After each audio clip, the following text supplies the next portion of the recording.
There's a saying that people's true colors come out in funerals. So can I tell you a story? Okay, cool. Pull up a chair because this one's a little long. So meet my friend Nina. She's about 45 years old now, but when she was about 28, her mom died. When this happened, it was a traumatic experience. I mean, isn't it a traumatic experience anytime your parent dies?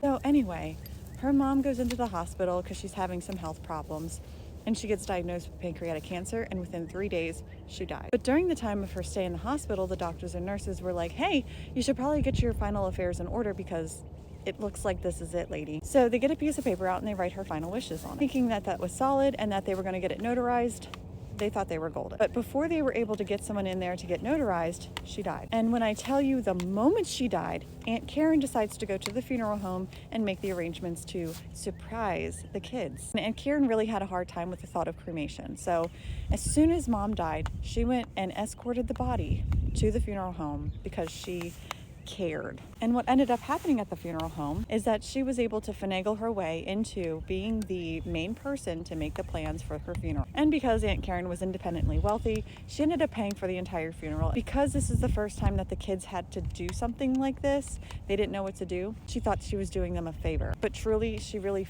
fucked up the relationship because when the kids found out and they went to the funeral home, they were like, what do we do now? Because one of the things that Karen did do that I didn't put in the series was tell the funeral director that the kids were younger and they couldn't make decisions. So the funeral director was like, hey, this is not good. We got to take this to probate court. And here's the thing with probate court, especially back then, they went so slow. Because the computer systems were just starting to really emerge, they were really having a hard time with trying to figure out all the documents and getting them all in place. And they really had a hard time with the handwritten letter. So they kept going back and forth with the handwritten letter saying that it was valid, it was not valid, it was valid, it was not valid. Meanwhile, back at the funeral home, the public administrator was called, and since everything was already paid, they decided to just go ahead with the funeral because you can't have bodies just sitting in the mortuary, embalmed or not. I'll let my mortuary friends answer that one for you. Anyway, it was heartbreaking because Karen had picked out a cemetery